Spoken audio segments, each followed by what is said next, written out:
I'm joined today with a member of the prison service who is also a tapper, an EFTer, and she does a lot of tapping for the offenders who are in her prison. And so I would like to just ask you if you could share a little bit about the kinds of people that you're working with who are in the prison. So I work with under 21-year-olds who are, well, they're all in, the vast majority are in for violent crimes, so murder, manslaughter, or attempted robbery. It's a lot of violent offenders. Okay. So that's, I suppose, their identifier in terms of what they've done, but they're also all, they've virtually all experienced that done to themselves. You know, they've all had an experience of violence, and many of them from really young. I mean, I think all of them have had some experience of physical, emotional, sexual abuse, like really high rates of sexual abuse as children, as real youngsters.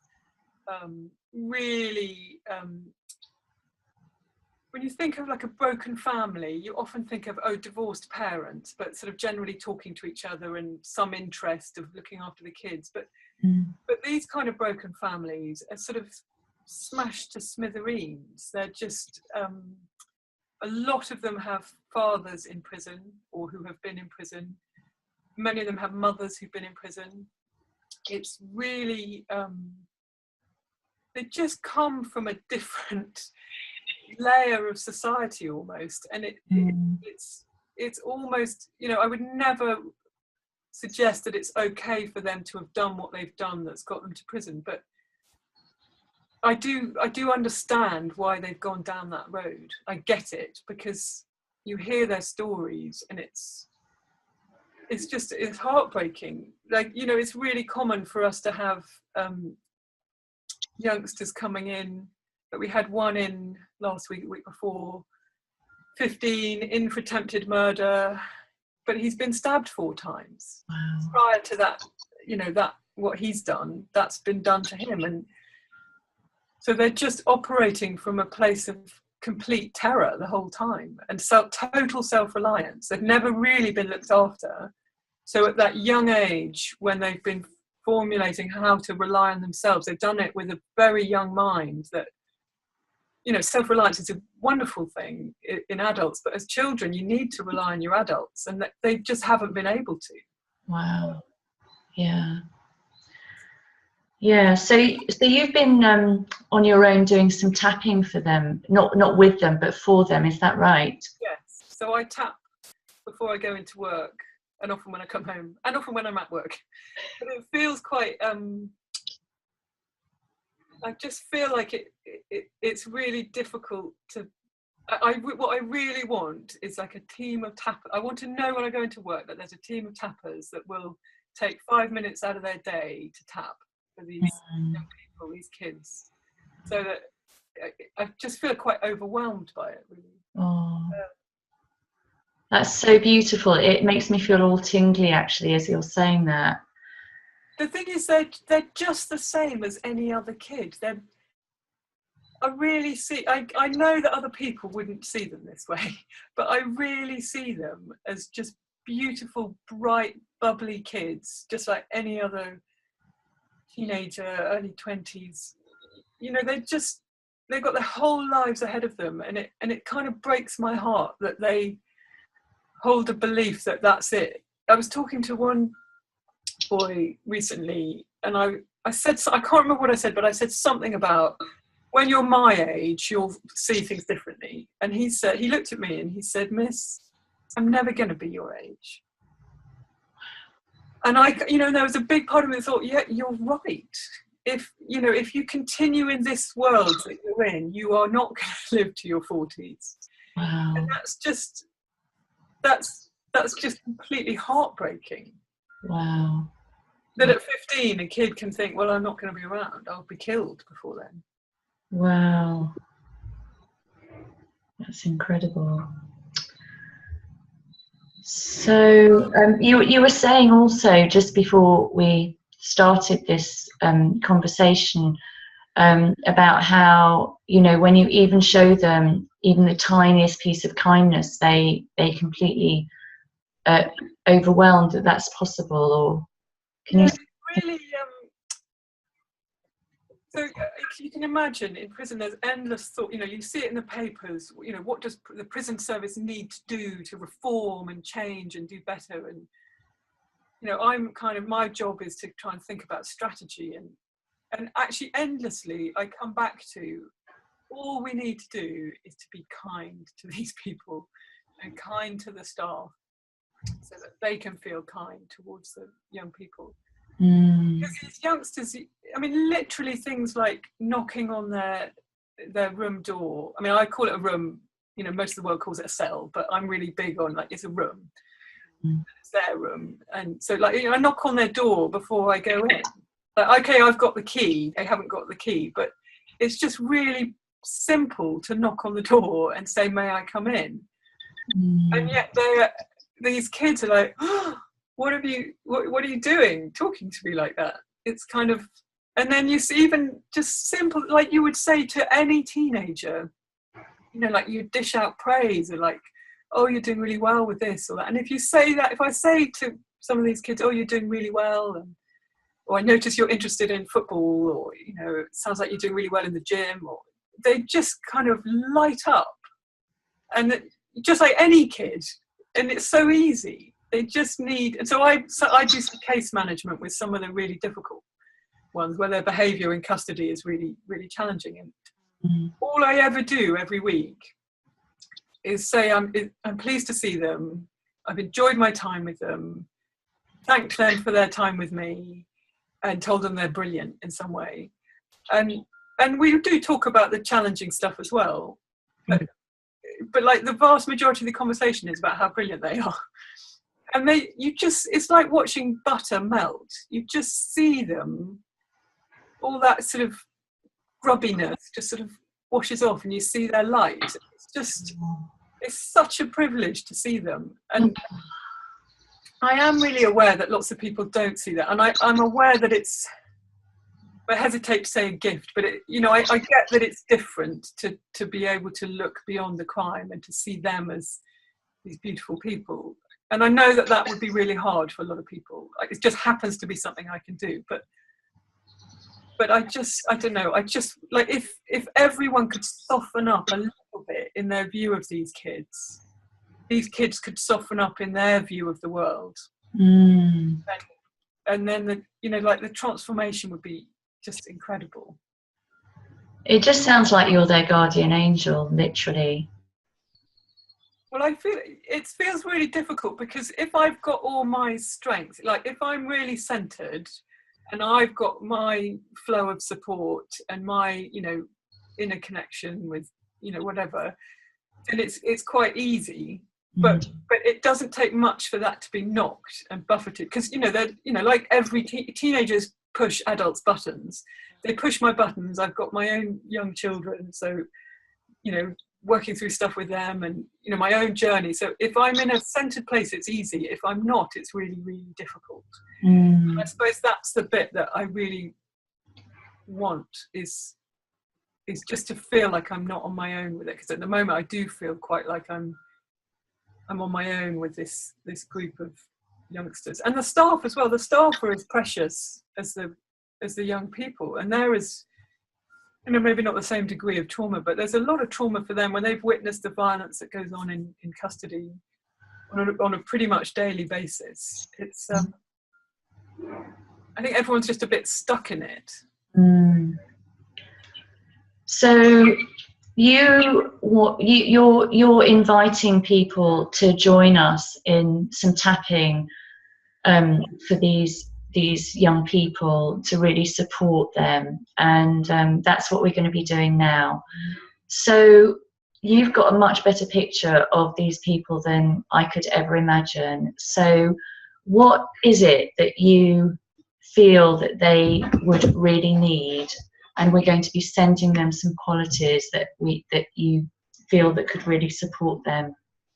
the two bits that I tap on for them Mm. every week are, one is just to have a sense of safety, because many of them just their idea of safety is so skewed. It's so different to what you or I might think. You know, you or I, like I might think of safety as being with someone I can open up to and, you know, trust them to not judge me. But for them, safety is being with someone that's not going to kill them or physically, you know, assault them. You know, it goes, you know, it's a big deal. So that for me, it's kind of like I just want them to have an experience of safety. And the other thing is, these kids have been so judged. These are the kids that, like, the Daily Mail and the Sun and every other newspaper is so down on these kids, and people have been down on them since they got excluded from school aged 8 or whatever, and, you know, half them, you know, their reading and writing is like so what I want for them is just what I tap for them often is just, I just want a golden drop in their hearts of feeling good about themselves, of knowing that they have a bright light that shines in them, just like everybody else. And for whatever reason, they've chosen this particular journey that seems like a crazy choice to you or I, but they're on their own journey. There's a reason for it. I have no clue what that's about, but I totally see that they, just like us all, have that bright light, and I want them to experience it for themselves, because I think a lot of them are really cut off from it. Okay. So can you, just so that I can get a better picture of their sense of safety, so you've mentioned that, you know, that would mean not being killed. What other wording can we use for their sense of safety? I suppose just sort of calm, peaceful, that I don't know the words quite, but that whatever happens, whatever the words are for that thing that happens when your adrenaline stops pumping and you realise that everything's okay. The word that comes to my mind, but I don't know if this is one step too far, is trust. Yeah, massively. I think it's sort of basic trust in life, and trust that they can be cared for and loved and appreciated. So shall we start with a round on safety, and then we can go to the other round of a golden drop of light in their hearts? Yeah. So for those of you watching this, if you would like to join in with us, then that would be fantastic.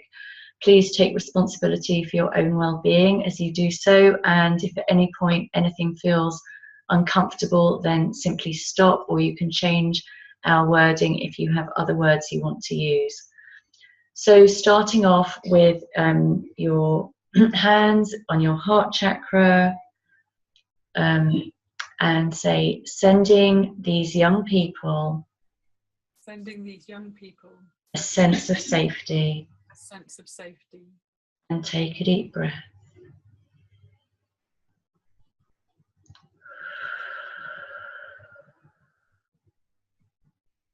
Sending these young people a sense of safety. And take another deep breath.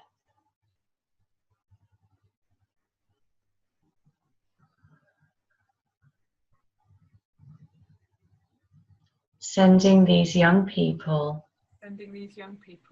even more of a sense of safety. And take a deep breath.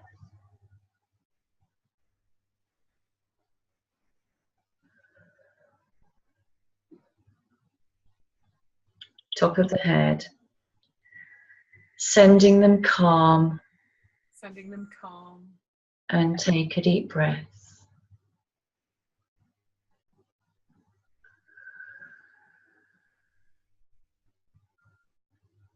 Third eye, sending them peace. And take a deep breath.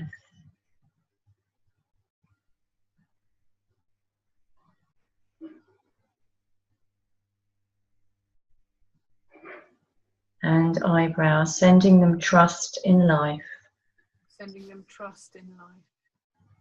And take a deep breath.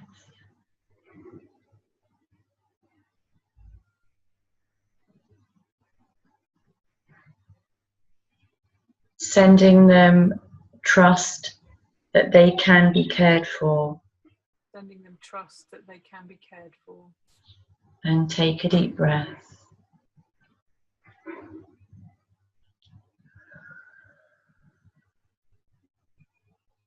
And under the eye, sending them trust. Sending them trust. That they can be, that they are lovable. That they are lovable. And they can be loved. And they can be loved. And take a deep breath.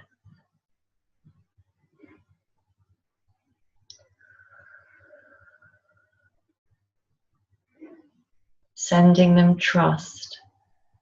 Sending them trust. That they can be appreciated. That they can be appreciated.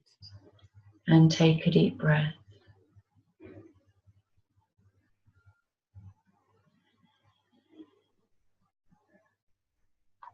Sending them a sense of self. Sending them a sense of self. And take a deep breath.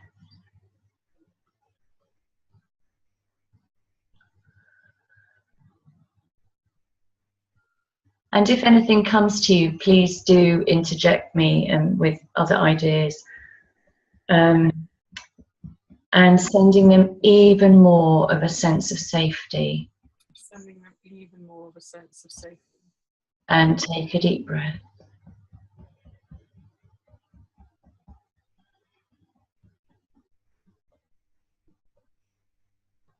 Sending them even more calm.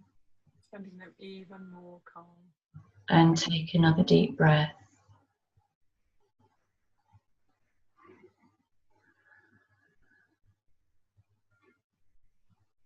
Sending them even more peace.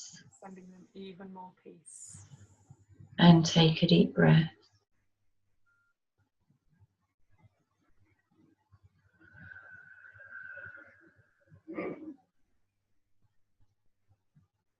Sending them trust in life. Sending them trust in life. And take a deep breath.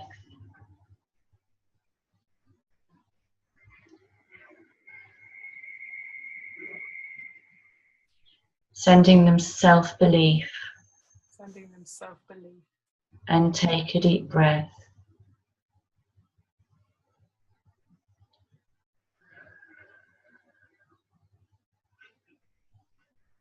Sending them self-worth.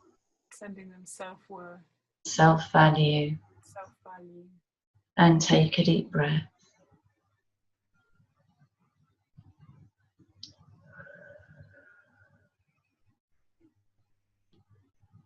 Sending them even more of a sense of safety. Sending them even more of a sense of safety. And take a deep breath.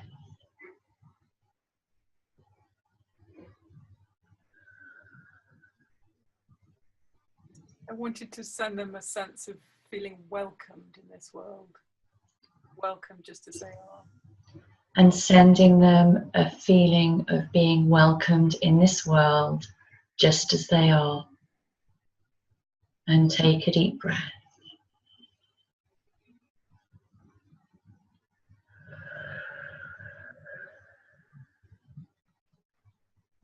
And say transform and take a deep breath. Transform.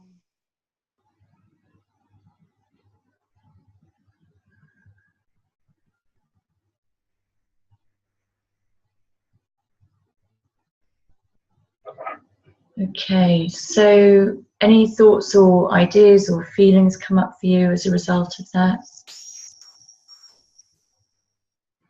That felt really beautiful. Let's do another round of tapping on the golden drop in their hearts and shining bright light that feels right to add to that. There's something about sort of honouring their journey. Okay. And for those of you who are watching, if anything's coming up for you as a result of watching this, then do tap on yourself on any feelings that are coming up for you. You can pause this video and you can tap on yourself, and then if it feels right, just come back to it and do some tapping with us. Okay. So, sending those young people a golden drop in their hearts. And take a deep breath.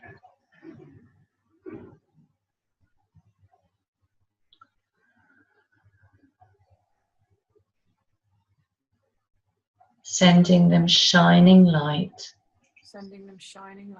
into their hearts. And take a deep breath.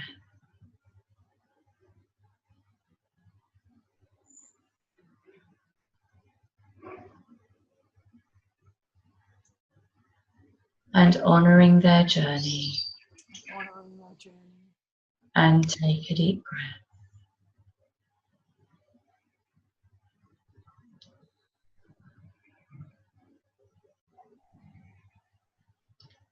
Golden drop in their heart. And take a deep breath.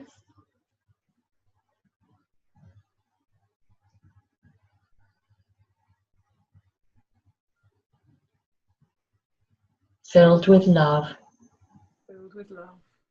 And take a deep breath.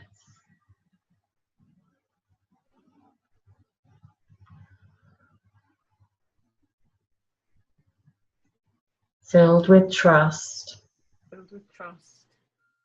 And take a deep breath.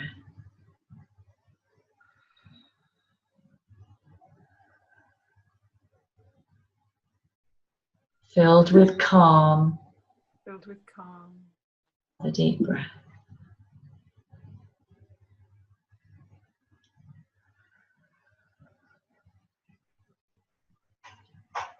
Filled with peace. And another deep breath.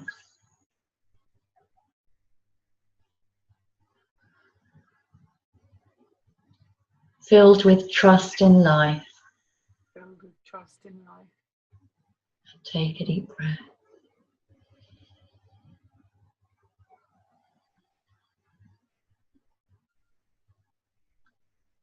Filled with love.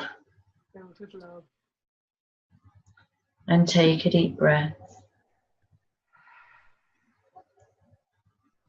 And making that golden drop of shining light bigger and brighter.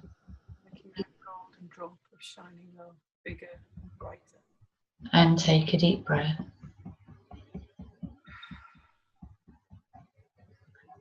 And radiating that golden drop of shining light into every cell, every atom, every molecule of their whole entire being. And take a deep breath.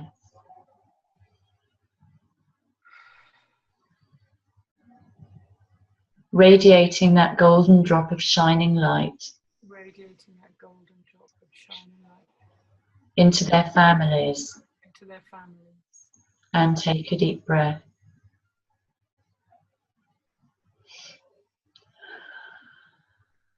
And radiating that golden drop of shining light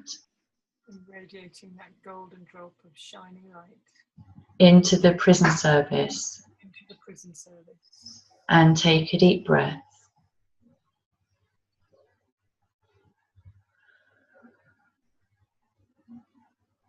And radiating that golden drop of shining light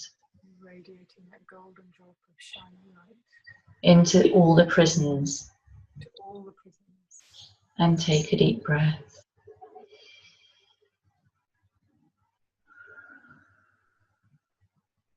And radiating that golden drop of shining light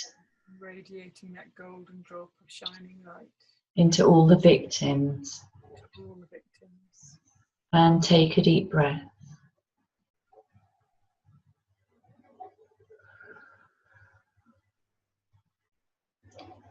And radiating even more of that golden drop of shining light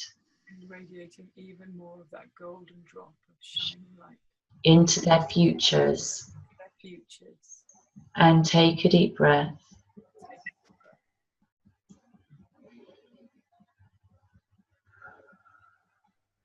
and say transform, and take a deep breath. Transform.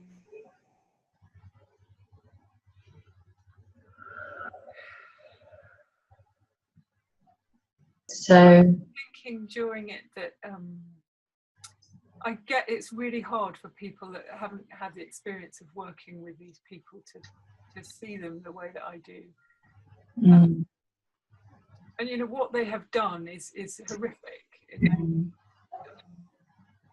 But I suppose I just, you know, and of course I want them to change. We all want them to change. But there's something, and I've experienced this for myself when I've wanted to change. There's something about being met where I'm at. And I think that's my place in this, is just to meet these kids where they're at. And where they're at right now, mostly when I meet them, is that they're not able to talk about what they've done. That they just need to be seen as a valuable, precious human being before we can even think about what they've done or not done, and consider any change for them. Yeah.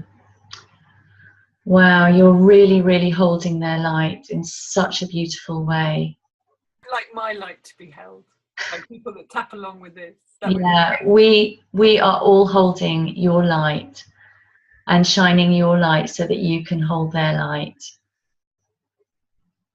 Thank you so much. Thank you so much.